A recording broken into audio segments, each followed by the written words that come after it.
Jamaah.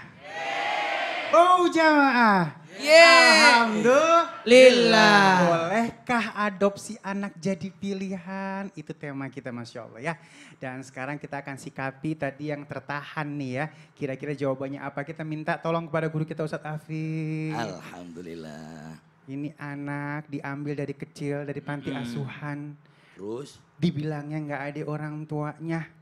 Diurusin sampai gede, ada yang ngakuin.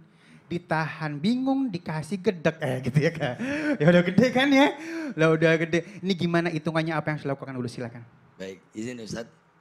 Mudah-mudahan ada manfaatnya. Assalamualaikum warahmatullahi wabarakatuh. Waalaikumsalam warahmatullahi wabarakatuh. Hadirin yang dirahmati Allah Subhanahu wa taala, memang si Malakama, bukan si Malaka tapi si Malakama sudah diasuh dari kecil, ketika besar diambil oleh orang tua kandungnya. Hadirin dirahmati Allah, ini kemudian menjadi perhatian dari pemerintah.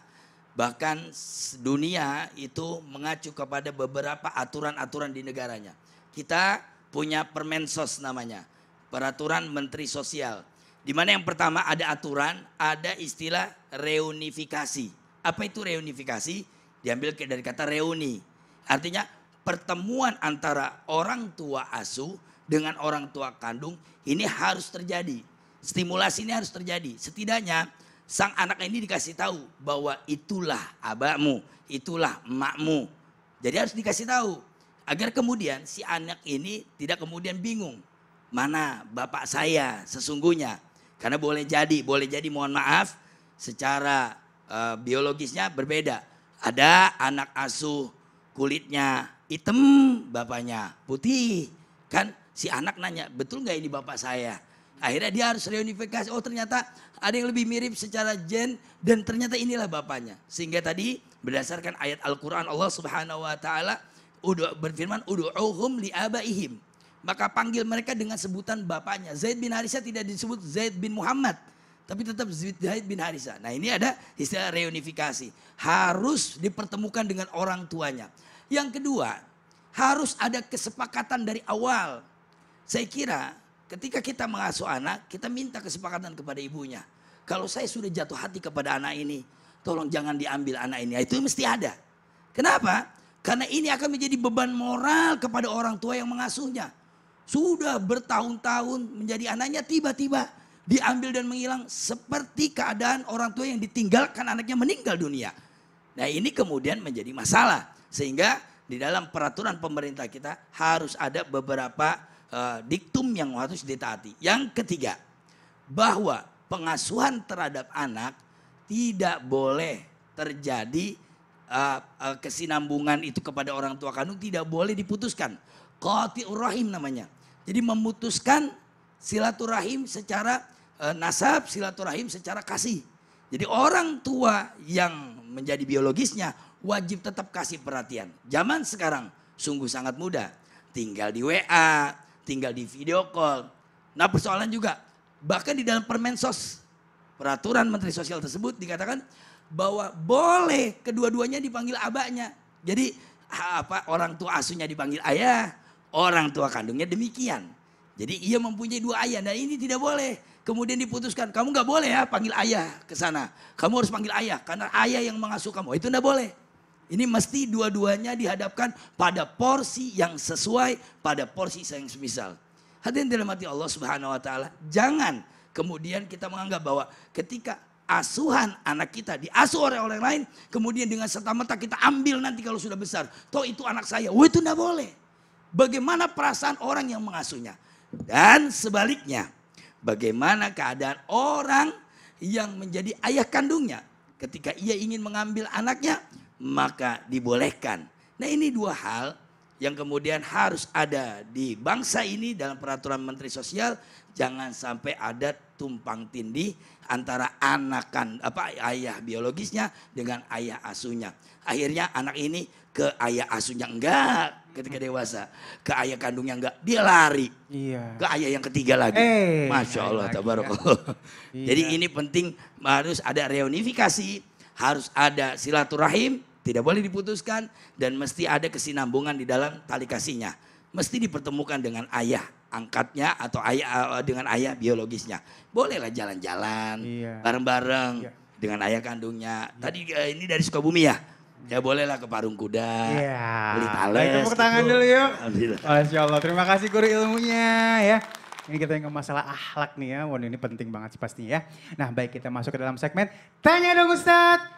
Kami semua tanya dong Ustadz. Siapa yang mau nanya? Oh yang bawah. Ya Allah guru, cahaya banget guru, Masya Allah.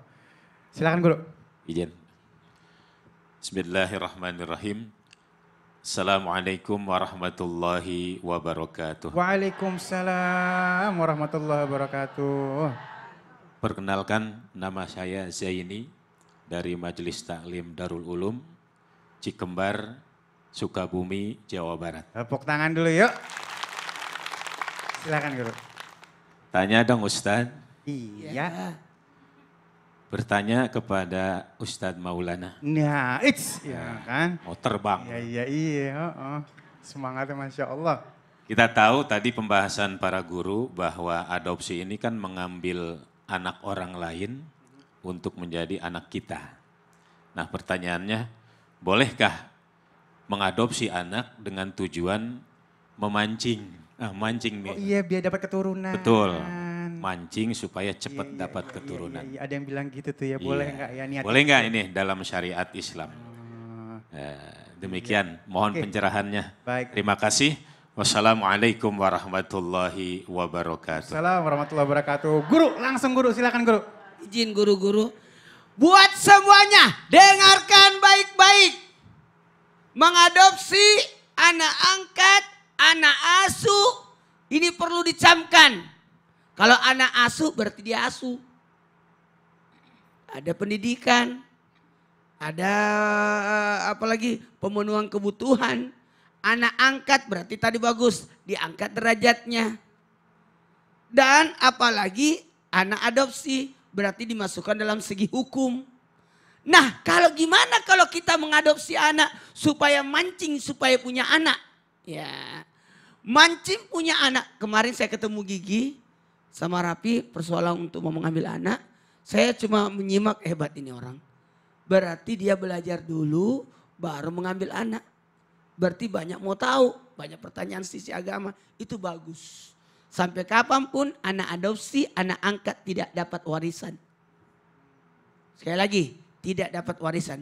Jadi kalau 20 anak angkatnya habislah hartanya itu. Nih, kalau berbicara boleh nggak mengadopsi anak supaya mancing? Mohon izin saya harus sampaikan, sebaiknya jaga perasaan anak angkat. Jadi kayak mancing aja setelah punya anak, keluar kamu, udah punya anak aku. Kasihan ini anak. Iya. Berarti dia tidak dianggap. Jadi kalau anak angkat itu sama dengan anakmu sendiri. Itu yang paling penting. Yang kedua, sebenarnya mengadopsi anak itu banyak yang mengatakan gara-gara mengadopsi anak dapatlah anak. Mau tahu kenapa bisa? Karena memperlihatkan kesanggupan. Aku sanggup punya anak. Nah, bagaimana lagi? Apakah dengan mengadopsi anak bisa punya anak?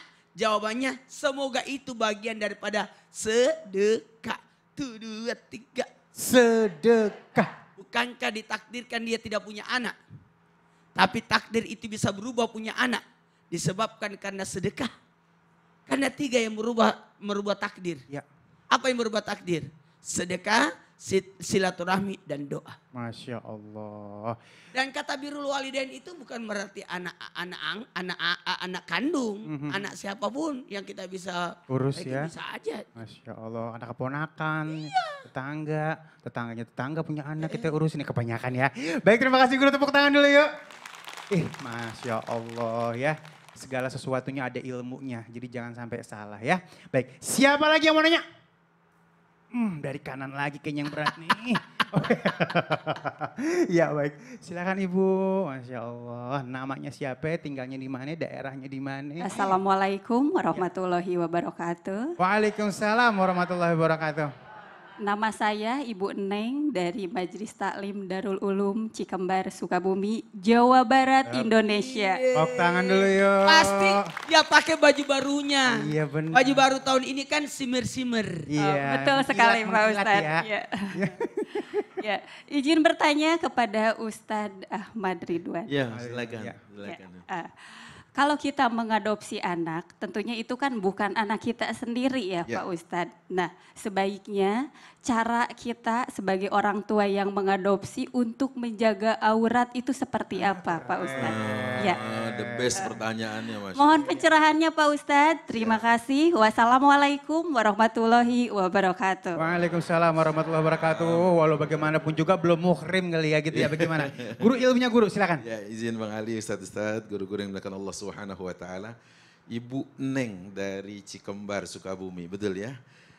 Pertanyaannya bagus banget dan ini ulama sudah membahas panjang kali lebar kali tinggi. Ya, kita kayak lagi mau nyari volume kan gitu. Apa kata para ulama dalam kutubul fiqhiyah atau kitab-kitab fikih disebutkan bahwasanya di antara hal yang harus diketahui dalam hukum tabanni, mengangkat anak atau mengadopsi anak, karena dia seperti yang dikatakan tadi oleh Ustadz Maulana, ada yatarattab alaihil ahkam, ada hukum-hukum yang akan berdampak kepadanya. Pasti, termasuk tadi dikatakan tidak akan dapat warisan. Ustaz, tapi itu ayah angkat saya nggak dapat. Pokoknya yang diangkat-angkat nggak dapat. Gitu kan. Nah, termasuk dalam hal ini adalah ma yatarattab ala aurat. Ittila'il aurat. Kata para ulama, kalau berkaitan dengan aurat gimana? Pertama, kalau anak angkat itu belum baligh, maka dia seperti anak-anak kita pada umumnya. Boleh nggak seorang ibu buka bajunya langsung di depan anaknya juga? Nggak boleh juga. Kalau dia anak sudah memasuki masa yang disebut dengan sinut tamyiz. Ada. Bahkan dalam ilmu parenting, di anak di usia 2 tahun, dia sudah bisa menyimpan memori dengan baik. Makanya kenapa ada adab di dalam Al-Quran di surat An-Nur, ketok pintu dulu sebelum masuk kamar. Idealnya kan kamar rumah seorang muslim itu 5 kan? Suami istri, kamar anak perempuan saja, anak laki-laki saja, kemudian kalau ada ART, asisten rumah tangga, satu lagi kalau ada yang bermalam sebagai tamu di rumah kita. Ya kan? Idealnya, walaupun faktanya, realitanya adalah rumah muslim sebahagian ada yang RSSSSSSS. Rumah sangat sempit sekali sampai-sampai selonjoran saja sulit. Susah. Iya kan gitu. Nah kan gitu. Nah kalau seandainya udah tahu begitu, berarti saat dia masih anak-anak dan usia sinutami sama seperti anak kita. Dalam hal apa? Menjaga aurat. Ada beberapa hal yang harus dijaga misalkan. Boleh seorang wanita untuk dia berpakaian layaknya misalkan ibu pakai daster gitu. Ya kan gitu. Tetapi kalau kita bicara tentang bagaimana nanti kalau dia sudah aqil baligh, nah ini dia. La takhluwanna imra'atun birajulin. Kalau dia beda jenis kelamin, nggak boleh dia berkhalwat berdua-duaan. Kenapa? Illa kana syaitan salisuhuma. Kecuali yang ketiganya siapa? Setan. Bukan obat nyamuk. Bukan guru. Ya kan gitu, setan. Nah itu, kemudian berarti auratnya juga harus dijaga. Karena bukan mahram. Kalau muhrim yang ihram. Oh iya, gitu. iya, Bukan iya. mahram. Ya. Nah karena dia bukan mahram, berarti dia laki-laki ajnabi. Hukum yang sama berlaku kalau ini ayah angkat kepada anak perempuan angkat. Nyari berkah mah jadi ujian ntar ujung-ujungnya. Itu Aduh, dia jadi bahaya makanya, ya. kudu tahu rambunya biar Iya. kagak terperosok. Siap guru. Gitu, Terima siap. kasih. Tepuk tangan dulu yuk. Masya Allah, nambah lagi ilmunya ya, sehingga akhirnya kita akan lebih bijaksana lagi ya. Baik, ada informasi. Ada informasi gini, Iya. bagi orang yang mau mengangkat anak tapi tidak ada waktu, sibuk, dan ada kelebihan uang, lebih baik kita berdonasi aja. Yes, berkah juga. Lewat CT Arsa Foundation yang terus berupaya memutus mata rantai kemiskinan melalui pendidikan yang berkualitas dan kesehatan yang optimal. Jadi boleh berdonasi, kita angkat nggak ada waktu, lebih baik berdonasi aja untuk mengangkat derajatnya lewat pendidikan, Yes. kemudian menjaga dirinya lewat kesehatan yang optimal. Iya. Maka kami mengajak kepada siapapun yang peduli dan ingin turut berkontribusi meringankan beban mereka melalui dua cara, doa dan sedekah yang terbaik dengan men-scan QR. QR. QRIS ya. Kiris Ya. CT Arsa. Ada di bawah sini. Foto dulu, Iya, foto dulu. Handphonenya Nanti kalau ada waktu langsung langsung sekarang di- yang ya, di depan silakan. mata langsung Ya, ambil ya. handphonenya 1, 2, di-scan. 3, 4, 5. Iya. Iya. Terus Silakan berdonasi ya Masya Allah ya. Jangan kemana-mana, tetap bersama kami di Islam itu Indah. Jamaah-jamaah, Alhamdulillah.